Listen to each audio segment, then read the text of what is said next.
besukile eMpumalanga, Sekunda, bazobe besukile Matatiele, Lesotho, Eastern Cape, Pietermaritzburg. Ungasali nawe iconference yakho, le conference yabangcwele. Kule movement ke sinayo, i-movement ibizwa nge-End Time Movement. Sine group lapha ku WhatsApp ebizwa nge-End Time Group. Isino 13 years ikhona. So ke ngokukhula kwayo nokukhuluma kwenkosi njengokombono uNkulunkulu anginikeze wona, saqala ke i-End Time Movement. I-End Time Movement ihambela indawo ngeindawo, imvuselelo yokugcina uNkulunkulu anginikeze yona ukuthi asibuyise umzimba kaKristu, senze ibandla libe linye, and ukuthi uJesu Kristu abuye azolanda ibandla. So ke sobe sine conference ke mhla ka5 July. Ngicela ukugcizelela lokho. Wonke umuntu bazalwane wamukelekile, wonke umuntu kufanele abe khona, nawe kufanele ube khona. Ngicela wehle mhla ka5 July. Inkonzo yethu yoqala ekseni ngo10 to 1 sinenkonzo yebaptism. Sobe sibhabhadisa abantu abasindisiwe online, because ukushumayela kwethu akupheleli la online, akupheleli nje kutheni siyashumayela la online, kuyadlalwa phenduka umuntu bese kuphela kanjalo. No, it's not like that.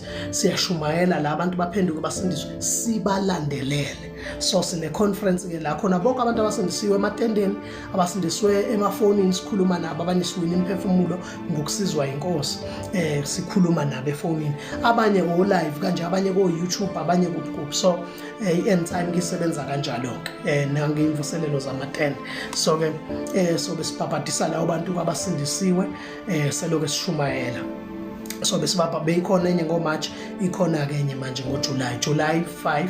Ngicela singakhohlwa ngo10 ekseni siyabhabhadisa kuze kube 1 mini, bese kuthi after 1 ngo2 kungena inkonzo yama ladies, inkonzo yomama nezintombi. Bakhona abavela ku Pretoria kuphi nakuphi abazobe bezokhuluma, even nangama job opportunities nama career kubantu abasha. Kuzobe kuzokhulunywa kakhulu kwakhiwa umuntu omusha, kwakhiwa umama. Ngiyacela ube khona, you don't have to miss this one. Ngiyacela kakhulu bakhona egameni lika Jesu. Ngiyacela ungalenzi iphutha lokuthi ungabe khona eMgababa eIfracom mhla ka5 July. Ngiyacela ukuthi ube khona, gibela isitimela, gibela ibus, flyer uze uzohlangana nabezulu. Siyamkhola uNkulunkulu ngabagulayo bayophiliswa, bayazi bese nabo enkonzweni ngoMarch ukuthi kwenzekeni. Sibona izimangaliso, sibona izinto ezinkulu, sezwa nobufakazi obukhulu uNkulunkulu abenzile ngabantu abasizile. Abanye babavulela iminyango engakazi ivuleke, kunemize bengakazi abantu bakhona bathole ngisho umsebenzi. Hayi ngoba siya ngezinto ezinjalo kuKristu, kodwa zima benefit okuhlala kwethu ensindisweni nokuhlala kwethu evangelini elihlukanisa umuntu nezolo. Uhlale ebungcweleni kunama benefits anjalo. So babathola imisebenzi, abazalwane into zabo zalunga, kwenzeka lokho nalokho kuningi. Abanye baba equipwa kakhulu kunakuqala, bakhula kumoya, bamukela izilimi zikamoya ingcwele, sabezwa beshunga izilimi khona enkonzweni. uNkulunkulu enza imfihlakalo nesimanga. Uyalibuyisa uNkulunkulu ibandla laqala, ulibuyisa ngaleli bandla lokugcina. Siyambonga uNkulunkulu kakhulu. Ngiyakumema ke sihlobo sami, ngiyakubema wena othanda uNkulunkulu, wena othanda uKristu. Ngiyakumema please mhla ka5 July ungakhohlwa eMgababa eIfracom. Inkonzo izoqala ngo10 ekseni, siyabhabhadisa kuze kushaye u1. Sibhabhadisa abantu abasindisiwe, whether besishumayela khona online emafonini, sishumayela live kumatendeni, bayabhabhadiswa labo bantu. Then after that ngo2 kuze kushaye u4 ntambama inkonzo yama ladies wonke, o-single, youth, kuzoba omama inkonzo yabo ke behlangena ama-ladies. Then ntambama after that sinenkonzo yesidlo ezongena ngo5:30 to 6:30 ibe 1 hour la singena khona kwi-Lord's Supper, isidlo senkosi singena kusona. Then ngo7 o'clock bese ngena isession, last session ubusuku bonke ke yona kobe kushunyayelwa kufundiswa ibandla lilonke. Qhubekeke kuze kuyosekuseni ngesonto. Ngicela ungaphuthelwa yile. Inamba yami yocingo ithi 073 956 3978. Angazi noma sekhona yini uphiwa inkosi noma ubani okhona kubazalwane. Ngicela ibhale nje la ukuze bayibone abazalwane escreenini. 073 956 3978. Inamba yami leyo yocingo. Ngiyatholakala kuyona ku WhatsApp, ngitholakala futhi kuma calls. Ngiyacela uNkulunkulu anibusise sisaqhubeka. Amen. Asiphuthume-ke ngani zakwethu, asiphuthumeni kakhulu siye ezwini lenkosi uNkulunkulu asihlelele lona egameni likaJesu.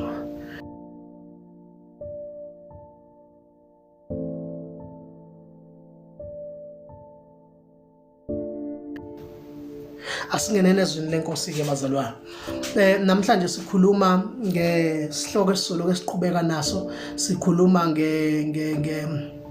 ngendaba kaNkulunkulu namhlanje ntambama, incwadi yewundlu, the Lamb's Book, incwadi yewundlu. Siyabingelela Nkululeko Khoza, siyambona la ukhona egameni likaJesu Bunu, siyabingelela Mbali, siyabingelela egameni likaJesu Mama, siyabingelela baningi Thembi, Bianca, siyabingelela Mbulelo, siyabingelela Thuli, siyabingelela Nokwanda Palesa Mbulawo, siyabingelela Ndodakazi Philisiwe Mshaba, siyabingelela DJ Joe Mazondi, baningi bazalwane bayangena abazalwane, siyabonga kakhulu egameni likaJesu. uNkulunkulu anibusise. Asingeneni ke ezwini uNkulunkulu asihlelele lona namhlanje.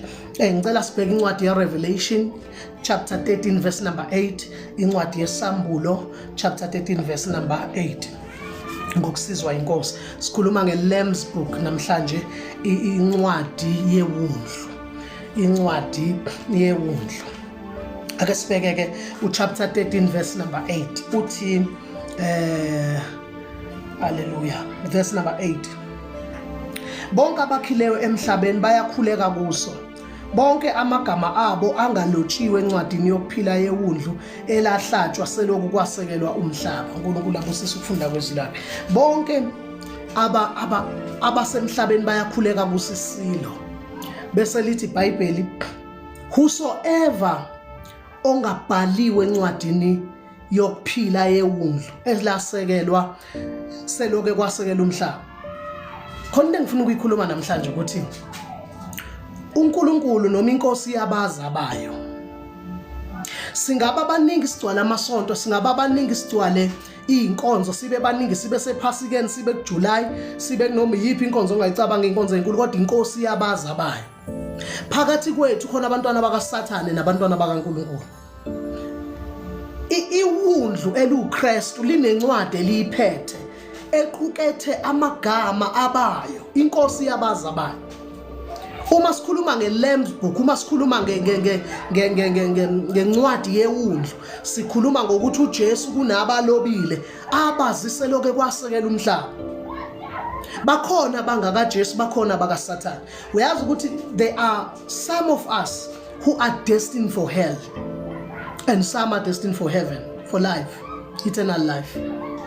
Ngabhlungu masikhuluma kanjalo, kodwa bakhona abantu abangabakaKristu, abakaKristu umhlaba ungakasekela. Angiphinde lencwadi ithi nanoma ubani oligama lakhe lingafunyanwanga encwadini yokuphila. Okay, ake siphinde uRevelation chapter 13 uverse number, ngicela ungibhalele ephiwa inkosi sekhona ongathi copy and paste le verse silibheke kahle. Revelation chapter 13 verse number 8 lithi bonke abakhile emhlabeni bayakhuleka kuso. Isilo-ke lesekhulunywa ngaso isikhathi lesi se666 sokufakwa kwe666 nokusebenza kwa-antichrist no-false prophet abazobe besebenza ebandleni, ngoba la sikhuluma nge-religious leader ne-political leader ezayo. Sikhuluma ngesihlalo esizovezwa emhlabeni. Angikho lapho, asifundisi namhlanje nge-mark of the beast, angikho lapho, but sila kule verse elithi bonke abakhile emhlabeni bayakhuleka kuso, bayakhuleka kuso. Bonke amagama abo angalotshwanga encwadini yewundlu elahlatshwa seloke kwasekela umhlaba. uNkulunkulu uyabaza bakhe, khona abangakaKristu, khona abakaKristu aseloke kwasekela umhlaba ababhaliwe. Uyabona, awuthi ngikutshele lento. Yabona njoba sishumayela, asishumayeleli ukulanda nomba. Njoba sishumayela silanda laba ababelotshwe umhlaba ungakasekela. Awuthi ngikupruvele ukuthi asibona abakaKristu sonke noma singashumayela, kodwa iBhayibheli lithi inkosi yazela ukuzolanda lowo nalowo. Not everybody, akubona bonke. Nakini nje usindiswe wedwa, abasindisiwe abantu bakini. Why bengasindisi? Uyabatshela insindisi abafuna ukuzwa, because abalotshiwe encwadini yewundlu seloke lasekela umhlaba. Abalotshiwe, khona abantu abangalotshiwe encwadini yewundlu. yilabo nalabo. Iwayipho sishumayela silanda laba abalotshiwe. Abanye basemathaveni kodwa amagama abalotshiwe encwadini yeWundlu liyabafuna iWundlu ngoba bangabalo. Ngoba phakathi kwethu khona abantu abakaSathane khona abakaNkulunkulu. Lithi iBhayibheli kuyobonakala abantwana bakaNkulunkulu nabantwana bakaSathane. Unabakho uSathane phakathi kwethu. Incwadi kaMatthew chapter 13 uverse number 47 likhuluma ngomnatha noma ngenet eyaphonswa olwandle. Lithi yaphonswa olwandle net. Lithi umbuso wezulu ufaniswa nenet eyaphonswa phansi olwandle yathatha zonke inhlobo zonke inhlobo zeinhlanzi. Lithi zakhishwa, uyayizwa, zase zikhishelwa ngaphandle kuthiwa kwaseke manje kuhlungwa ke kwathathwe izinhle ezimbi zalahlwa. So zilahlwelani because zidalwe zonke uNkulunkulu. Yingoba khona ezingazona bakhe. Khona abantu uNkulunkulu azi kahle ukuthi uNkulunkulu abazi ukuthi laba nalaba abekho encwadini yami and abazogcina bengayanga kuyena, abazofa bayesihogweni. Ungamangali. Uyabona umuntu obhaliwe ogama lakhe libhaliwe encwadini yokuphila. uJesu umlandela ngisho esethaveni ngoba igama lakhe libhaliwe. Sithi kuyena hey uyafunwa ekhaya ngoba sikhuluma ngomuntu onegama elibhaliwe encwadini yobomi. Uma sikhuluma ngencwadi yokudliwa kobomi sikhuluma ngomuntu obhaliwe. Khona abantu uNkulunkulu abazi ababhalile encwadini yakhe. Lithi iBhayibheli labo ababelotshwe encwadini yeWundlu seloke kwasekela umhlaba. Khona abantu ababhalwa umhlaba seloke kwasekelwa babhaliwe bayaziwa ukuthi bangabaKristu. Laba kabayeke uKristu. Ngisho ngoba ngabambeka phi njengamanje. Ngizokuqinisa ukuthi ngisho ungabambeka phi njengamanje. Thothi khona la ubambeke khona la uzwa khona engathi akuphumeli. Kodwa uNkulunkulu uzothumela umuntu one authority ukukhipha ngoba ukhipha abakhe. Akakhiphi noma yini. Akakhiphi noma yini. Khona abantu abakhohlakele phakathi emabandleni ababona bakaKristu. Uyabona umuntu okaKristu onegama elalotshwa seloke kwasekela umhlaba ngeke agolozele imakeup. Uma uzashumayela ngo-makeup, shumayela ngobufebe, sithi yekani ubufebe, sithi hlalani ngobungcwele, si-check igama ukuthi lilotshiweni ngoba sifuna abasuke phakathi kwethu abanamagama angalotshwanga. Ngoba nenkosi ayibadingi phakathi kwethu. Lithi kuyohlukaniswa ababi nabahle. Uyabo incwadi yaPsalms chapter 1 iyamahubo chapter 1 athi ubusisiwe umuntu ongahambi ngeziluleko zababi, ongeme endleleni yezono, ongahlala enkundleni yabakolodayo, kepha ukuthokoza kwakhe okusemthethweni kaJehova, ozidla ngomthetho wakhe imini nobusuku. Lithi njengomuthi otshalwe ngasemfuleni yamanzi, othela isithelo sawo ngesikhathi sawo, athi nako konke akwenza uyoba nenhlanhla kubo. Abesethi kepha baba banjalo banjengamakhoba aphephethwa umoya. Yezwa ke bakhona ababi phakathi kwethu abanjengamakhoba aphephethwa umoya. Lithi ke nezone ebandleni labalungileyo ngokuba uNkulunkulu uyazazi indlela zabalungile kodwa indlela yababi yobhubha. Amahubo chapter 1 lawo. Ngamama zikhona abantu abaziyo uNkulunkulu ukuthi akubona bakhe kodwa baphakathi kwethu. Itheni into engangayikhuluma ngolusuku ithi ababi ngeke bahlale nabalungile kuze kube phakade. uNkulunkulu uyabaza abakhe phakathi kwethu. Noma singagcwala ibandla banikezwe izikhundla ezinkulu abangabona bakhe bazohlupha phakathi emabandleni because ababona bakhe ababhaliwe. Mawuzwa sithi nje yeke imakeup, siyeka amabhluku, sithi yeke ubufebe, sithi yeke ukulala nomfana ongashadile, asikuhlukumezi. Phuma manje uye ethaveni, uzolala umfana engashadi. Phuma manje uyolala namantombazana, uzobuya sewulimele, ubuya sewunezika, ubuya sewulimele. Why? Sihlola igama ukuthi libhaliwe ngoba umuntu onegama elibhaliwe uyatshelwa ukuthi ekhaya kuphilwa kanje. Thwelalela lento esizikhulumayo izinto zasekhaya. Yeke ukuthi mzalwane sikutshela ngoba igama lakho libhaliwe, sifuna wazi ukuthi la libhalwe khona libhalwe kanjani. Asikhulumi nje indaba yomuntu la, asidlala. Mawuzwa nje sithi yeke izinto ezithize asizenze umoya ongcwele pha. Lalela awuthi ngikulungise futhi. Kunabazana ababhizi namhlanje abathi yasitshelwe ethi noNgcobo fasitshelwe umoya ongcwele. Wasitshelwe uNgcobo ukuthi asigqoke kanjani, siphile kanjani. Sizokutshela ngoba ezinye izinto zibekwe kuthini ukuthi sitshela zibekwanga umoya ongcwele. Uwaze lapha umoya ongcwele. Seloko wakholwa ubona umoya ongcwele wena. Uyahlala umoya ongcwele kumuntu ofana nawe. Njengoba udlana nezono nje ukholo usindisiwe, uyahlala yena umoya ongcwele entweni enjalo.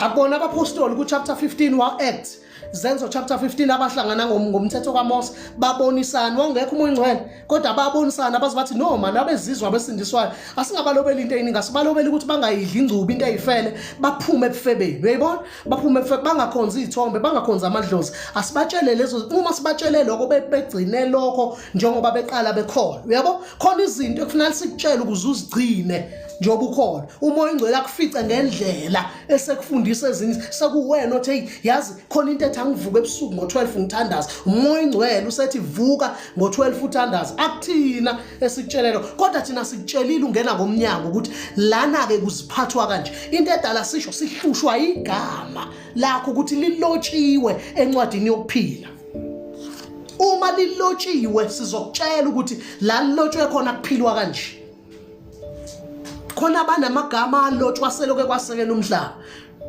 labo ki plan of salvation uNkulunkulu uyibekele bona uhamba kulowo mgudu wokubafuna asifuni yonke into njengoba sishumayela nje futhi uzubona ngempela ukuthi asifuni yonke into siyakhuluma kubona bonke abantu sebesindiswe bonke no banazo intshumayelo zobaba uzikhali banazo intshumayelo zompungose banazo intshumayelo zobani banentshumayelo zongcobo banentshumayelo zobani ezigcwele emafonini bayaphenduka yini their names are not written abekho encwadini yokuphila uNkulunkulu alandi yonke into alandi wonke uvucuco ogcwele umhlaba ufuna abanamagama alotshiwe encwadini yokuphila because bazoba disorder abanamagama angalotshwanga ngoba phakathi kwethu khona abantwana bakaNkulunkulu nabantwana bakaSathane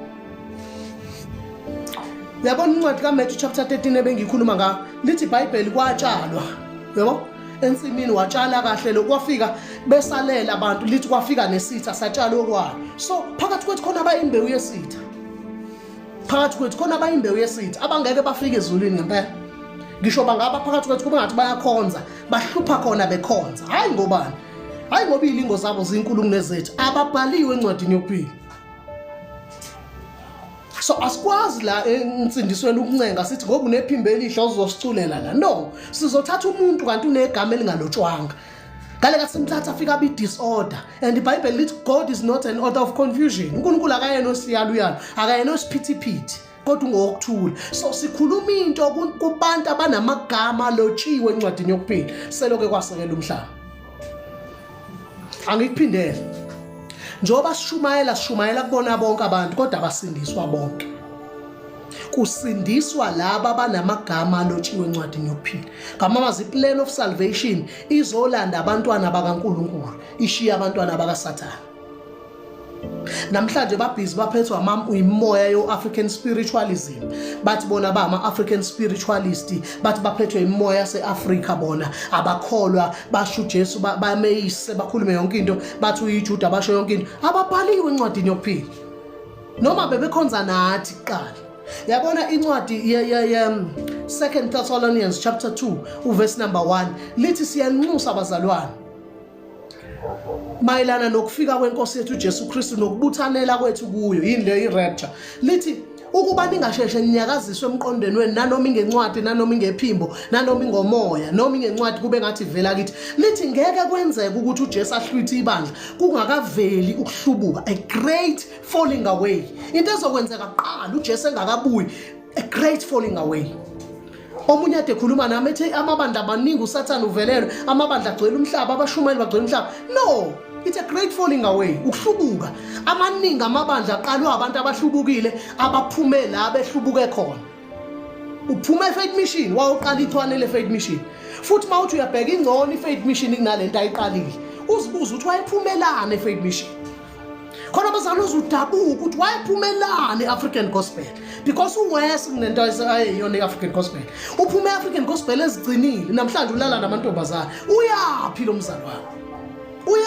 lo mzalwane because khona abantu abaqala amabandla ngoba beafford ukuqala amabandla bephuma emsebenzini ba retire bathatha early retirement baphuma uqala amabandla khona so into esiyenzayo la silungisa umuntu onegama elilotshiwe encwadini yokuphila uyabona igama lakho malilotshiwe encwadini yokuphila awuphi uyabona kune order bazalwane kune order uNkulunkulu asebenza ngakho ngeke ufike nje wena awukwazi yona ukufika uye mall manje ufike lapha kaCheckers uthi hayi mina ngowakadlamini noma mina ngowakaNgcobo thina umthetho wethu singena kwi-roof masingena ungene kwi-roof lapha ya uthi uzothenga uphuma ungakhokhanga ukuthi asikhokhi thina awukwazi ukwenza kune-order kuyona yonke into ebekwe uNkulunkulu nasebandleni likaNkulunkulu kune-order even ngisho yokugqoka lithi iBhayibheli encwadini yesambulo hlala umbathile ngaso sonke isikhathi uyilinde ingubo yakho ukuze ungabi ohamba nqunu phambi kwabantu yabo namhlanje abazali bajabulela nje ukuba nqunu phambi kwabantu awuthi ngikutshela ningayijabuleli nakedness kade ngikhuluma lento ku Facebook ngithi ningajabuleli ukuba naked bazalwane because ukuba naked kuyinhlamba awuthi ngikutshela uGenesis chapter 3 lithi iBhayibheli kwathi uEva ngaqala adle isidlo isithelo waqedwa wathatha onika indoda yakhe yathi ingadla kuthiwa basebezibona ukuthi banqunu so iglory ababeyimbethe yakhunyulwa ukudla isithelo kuthiwa baqala bazibona ukuthi banjani banqunu ngamanye amazwi ukungaqoki kuyi-celebration kuyi-victory yesitha esakhumula okhokho bethu ensimini yase-Eden so akufanele uhambe nqunu njengomzalwane awuhambi nqunu awuphili nqunu awuhlale emandleni unqunu umzalwane khafu vala ihlazo lakho phambi kwabantu naphambi kwaNkulunkulu why because ukuba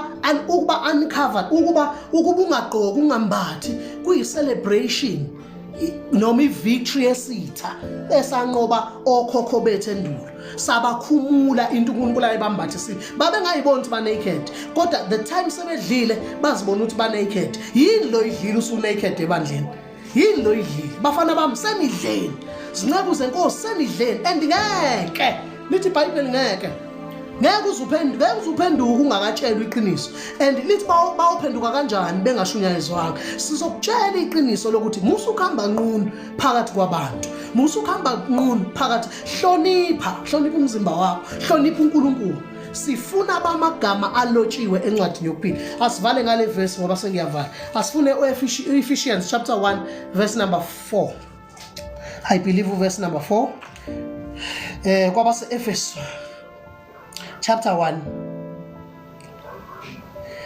njengalokhu asikhetha kuye ngothando ungakasekelwa umhlaba ukuba sibe ngcwele singabi nasici phambi kwakhe yes wasikhetha njengalokhu asikhetha ngothando ungakasekela umhlaba yabo khona abantu abakhethwa umhlaba ungakasekelwa khona bakhetha umhlaba ungakasekela hayi noma ubani sikhuluma la noma khona umuntu okhethwa isonto uyabona limkhethe khuluma umuntu owakhethwa uChrist umhlaba ungakasekela phakathi kwethu khona abantu ababhalwa uyabona nje ukungibona ngishumayela nje ngake ngashumayela umhlaba ungakasekela uNkulunkulu wayengazi wangibhala uyabona uNkulunkulu akwenza wawo wakhe umhlaba ungasekela uyakwenza and awuphumi kule plan ake ngikhulume kanje lento ngizwe unikhona uzoyizwa kahle why abanye bethu bayawa abanye abawe ekholweni uwathatha apha amandla lo ongawi kwakona othi noma esefikelwa hayi ukuthi astrugglisha siyastrugglisha kwezinye izinto hayi ukuthi asikhali siyakhala mhlawumbe ukukhala kwethu kungcono kakhulu kunokukhala kwena musu kuphuma ebandleni musu kufuna ukubaleka ubaleke emzimbeni kaKristu ufuna ukubaleka uya tavern ucanthi izokugona kahle nginebandla noma ebandleni kuneyinhlanye ezifana nongcobo ezikhuluma zibeka ubufebe zibeka ubungcwele zithi akuhlukane namabhlukwe nama makeup zithi akuhlukane nezinwele akuhlukane nayo yonke lento no sifa better kunezwe phuma manje uyezweni ubona ukuthi lizokwamukela inizwe sifa better kunezwe noma ngabe ngathi siyakuthuka masikhuluma kubathi siqondisa kambi sikhuluma kambi kodwa ngikutshela ukuthi sifa better kunezwe hamba uye lapho uzobuyihlo lingasekho hamba uye lapho uzolala umfana engakushadile hamba uye lapho uzobuya ureshiwa hamba uye lapho uzorape amantombazana uvalelwe ejele yindaba na ungabaleki iplan of salvation ithi uNkulunkulu ulanda abakhe uyabona manje makuthiwa izingane zami zivalelekile Samuel angithathi zonke izingane mangifika lezo zivaleleke nezami ngoba ngizazi ngithatha lezi zami ngibuye nezami uNkulunkulu into ayenzayo njengamanje uhlanganisa abantwana bakhe ulanda abantu ayekade balobe umhlaba ungakasekelwa ayisicacele le uNkulunkulu azile ukuyolanda bonke abantu uzolanda abantu ayekade balobile encwadini yakhe umhlaba ungasekelwa if uNkulunkulu isalvation yazolanda wonke umuntu. Ungilalele kahle uJohn chapter 3. Asibheke uJohn chapter 3 verse number 16. Ngokuba uNkulunkulu, for God so loved the world, angithi lisho njalo, ngokuba uNkulunkulu walithanda izwe kangaka, wathanda izwe, asilalele kahle, kushuthi uthande yonke into, angithi wathanda izwe kangaka waze wanikela ngendodana yakhe ezelwe yodwa ukuthi yilowo nalowo. Yazwa ke, akasasho ukuthi izwe. Yabona, ngoba phakathi kwethu khona imbewu kaSathane nembewu kaNkulunkulu, ukuze lowo nalo individually, not sonke. Uyabona yithi ngikutshele mina, khona abantu abafile kumanje abaya esihogweni, khona abasendleleni kumanje, khona ofile njengamanje oklabwe ubushu, omunye waqabwa ingozi yemoto lapha wafa engazananga noNkulunkulu. uNkulunkulu wenza iphutha entsafele womuntu engakholwanga. Akenzanga iphutha uNkulunkulu, azange azalotshwe umhlaba ungakasekela, because phakathi kwethu khona imbewu kaSathane, and imbewu kaSathane iyamthuka uJesu, ayimfuni namanje ayimfuni. Basoba izinto esikuchecka ngazo ukuthi ngempela igama lakho lilotshiwe yilezi esizishumayelayo, noma ngabe ngathi zinzima zibhlungu, kodwa qaphela ukuthi lento esizishumayelayo siyachecka ukuthi igama lakho lilotshiwe encwadini yokuphila. Ngoba uma lingalotshwanga encwadini yokuphila igama lakho lilotshiwe encwadini yokufa. Nasekhaya bakholwa bonke, ngoba balotshiwe bonke. Ungazalwa nabona ulwela ukuthi ingane zayo, ungazalwa nabo kodwa babimbewu kaSathane. Siyavala manje. uNkulunkulu uzolanda abakhe ayekade balobe umhlaba ungakasekela. Yenza sure ukuthi igama lakho lilotshiwe. Uyazi ukuthi the greatest thing that engenzeka emhlabeni, or the greatest miracle, it's not about healing and deliverance. It's not about getting the Holy Spirit. It's not about speaking in tongues. But imiracle enkulu kunawo wonke ukusindiswa komuntu, igama lakhe libhalwe encwadini yokuphila. Igama lakho kufanele lilotshwe encwadini yokuphila, lisulwe encwadini yokufa. uJesu uthi esenikeza abafundi umoya engcwele, wabanikeza zonke izinto. Uthi kuJesu mebebuya bezomtshethi, hey Nkosi, ayasithobela amadimoni nemimoya iyasithobela ngegama lakho, sikhuluma kanye nje Jesu, kufanele kwenzeke imanga. Yazi uthini uJesu? Akabashayeli izandla lento eyenziwe emabandleni. Suma umuntu ngofakazi shaya izandla ekhuluma izinto nje ezingayindawo, sengithola umsebenzi, ayisengiqashwe kaMasipala, sengisukile kaMasipala, sengunesi. Akuyona into leyo eveza ukuthi uyezulwini. Leyo nto iwubufakazi bokuthi usendaweni eright, ngoba izinto ziyalunga la sikhona, kodwa iyona ubufakazi bokuthi igama lakho lilotshiwe encwadini yokuphila. Lalethu uthini uJesu? Mebebuya bezomtshetha amadimoni ayasithobela, omoya basithobela, sikhuluma kanye ngegama lakho. Uthi ningajabuleli lezo zinto, jabulelani ukuthi amagama enu alotshiwe yini encwadini yokuphila. So Lamb's book, noma encwadini yewundlu kunabalotshiwe. Ulotshiwe yini wena encwadini yewundlu? Ukhona yini? Basobha nalenkani ekwenza ubalalele bonke live, ube nazo zonke intshumayelo, kodwa uphinde ungaphenduki. Uphinde izinto esithi ziyeke ungaziyeki, uthi umfundisi wami akasho ukuthi angiyeke.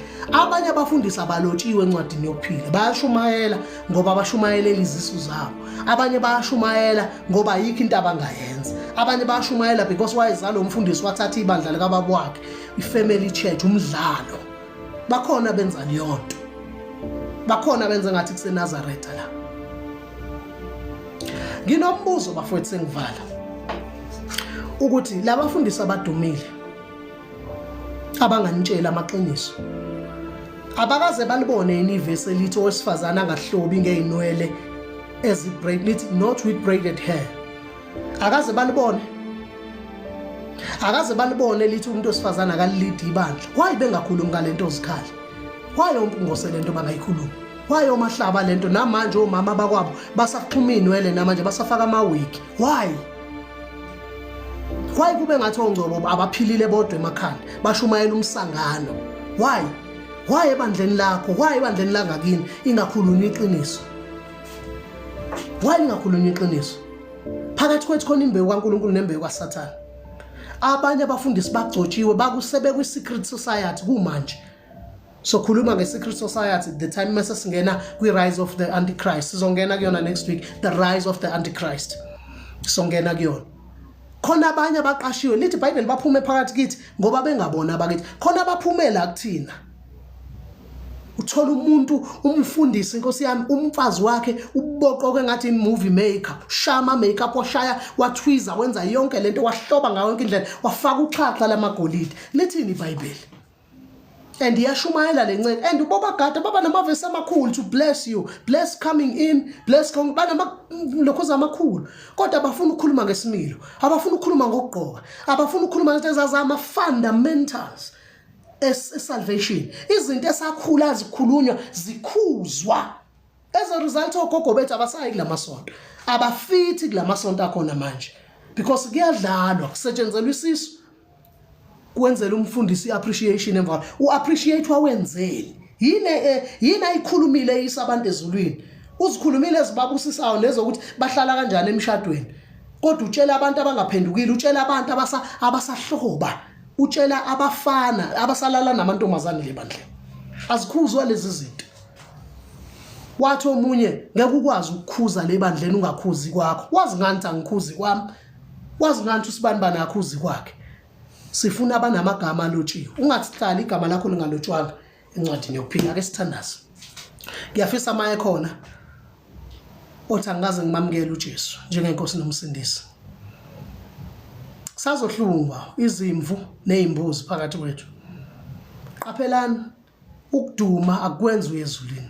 Futhi ukuduma kwenza uzala abantu abaright. Ungaduma uyesihogweni. Babedumile isicebu sasidumile uLazarus ehlupheke engaziwa. Kodwa isicebu sagcina eHades. Lazarus wayesifubeni sikaAbraham. Ayilento ngamavesi amakhulu, ayingeyimoto. Umfundisi awumqali ngentanazo bese uthi uyezulwini. No, sebewamukele vele umvuzo wabo. Bacebe nje bamukele umvuzo wabo. Bayabola phambi kwebandla, bazobola besale emhlabeni besayobola esihogweni. Iqinisa libi iqinisa amanga abamanga. Igameni lika Jesu. Uma ekhona ofisa ukwamukela uJesu njengenkosi nomsindisi ake ngithandaze naye namhlanje. Cela uphakamisa izandla zakho la ukhona uthi inkosi uJesu namhlanje ebusuku ngiyavuma ngomlomo wami ukuthi uJesu Kristu inkosi. Ngiyakholwa enhlizweni yami ukuthi uNkulunkulu wamvusa kwabafile ngenxa yami. Ngiyabonga Nkosi uJesu, ngiyakwamukela ukusindiswa namhlanje ngegama lika Jesu. Amen. Baba wethu onamandla nangumntwana wakho namhlanje eza kuwena karamana shita kalosabadia makashona. Mostamande belia sana divakashona baria doda ramadanga siya makadashana dileya hasaya. Nkulunkulu wethu onamandla wonke ngiyathandaza. Naba abantwana bakho uNkulunkulu abasibukile namhlanje nabakhona kule program sizobanikeza amandla baba igama labo libhalwe encwadini yokuphila lisuswe encwadini yokufa. Baba siyabonga ukuthi uzohlenga ngabakho awuzile kubona bonke kodwa uzohlenga